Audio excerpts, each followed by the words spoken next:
I'd like to start out with an audience-engaging question. How many of you have ever operated an excavator before? Please raise your hand. Wow, it's like a tremendous, we got like 5 out there. It's pretty good.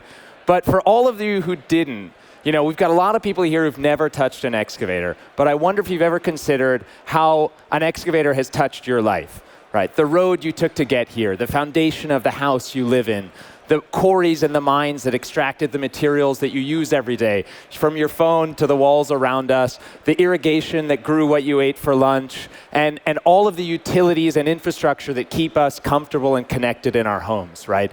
Earth moving is everywhere. It's a $1.6 trillion industry, and demand is only growing in the face of all of the renewable and resilient infrastructure we need in the face of climate change.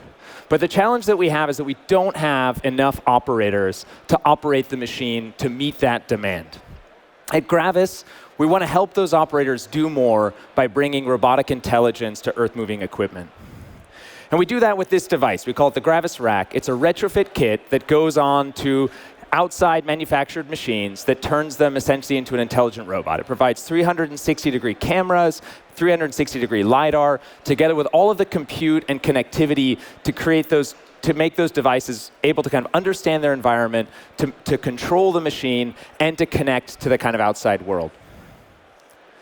And we put this system, this modular system, across 2 broad types of machine categories, excavators and wheel loaders. And I'll get into why that is in a minute. Both of these machines have buckets. And we've done this for a variety of machine sizes, from 6 tons to 40 tons. And we've done it across more than a dozen brands. And we have direct collaborations with 10 major brands and a larger network of channel partners that help us kind of bring these units to customers, right? So we really want to engage a number of use cases with these systems. So the reason that we go on these 2 machines is 2 reasons. One of them is that they're very ubiquitous. If we look at the machine market, which is over 1 million units manufactured every year, excavators and wheel loaders represent 90% of that volume. Right? And these machines are doing about 10 billion hours a year of production. So very, very, very big opportunity here in terms of the work that these machines do. On the other side, if we look at the kind of tasks these machines do, they're very, very different from the kinds of tasks that, let's say, a Roomba or an autonomous car does. Those kinds of vehicles navigate an environment that's usually pre-mapped, and they have to just kind of go from point A to point B without colliding with anything. An excavator, on the other hand, is changing the environment as it's navigating through it. So it's manipulating the ground, and that ground can be hard, it can be frozen, it can be soft, it can have rocks in it, and you need to be able to engage that in a very, very complex and tactile way. It's much closer to a manipulation problem than it is to a kind of navigation problem. You have to solve both at the same time. And our background is in robotics. We come out of a lab that won the DARPA Subterranean Challenge, really a deep expertise in getting robots to explore complex and unknown environments. So what we do is we essentially teach excavators heavily in simulation to learn how to dig adaptively with all of the kind of different complexity of the soil. So we found an efficient way of modeling soil dynamics and fusing that together with a lot of data, for example, from the hydraulic system, from the LiDAR, from the GPS, to give us an understanding of what it means to move that bucket through the ground. So we're essentially feeling if the soil is soft, we go in, we take a deep scoop. Here you see a rock buried under the ground. The machine actually feels that stone and adapts to it and still comes up with a full bucket. And for the majority of you who've never driven an excavator, these machines have a very repetitive task that they do. They fill the bucket, they turn, they dump the bucket, they come back. And because you have limited hydraulic flow, that turn and return cycle, if you're a robot, is very, very repetitive. So the amount of soil in that bucket is directly correlated to your productivity. So by teaching an agent to be able to be rewarded by filling that bucket efficiently, we're able to actually drive these machines 30% faster than a human operator in some of our benchmarks. Right? So we're really, as a goal here, we're driving productivity in the worksite, which lets us reduce the size of machines, lowering the cost, but also increase the throughput that this industry desperately needs.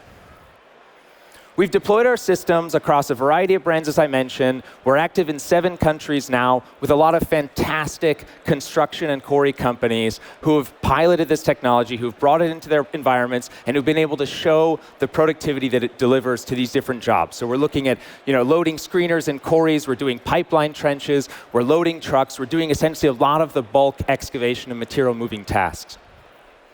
What we've found in these deployments, and what the kind of construction industry is infamous for, is that the challenge in the industry is not only great hardware, it's not only great autonomy, it's how do you bring that into the lives of operators. And we make it very, very intuitive to bring autonomy into that setting by taking all of the intelligence and the knowledge that we get from that robotic system and exposing it to an operator in the form of this tablet we call Slate.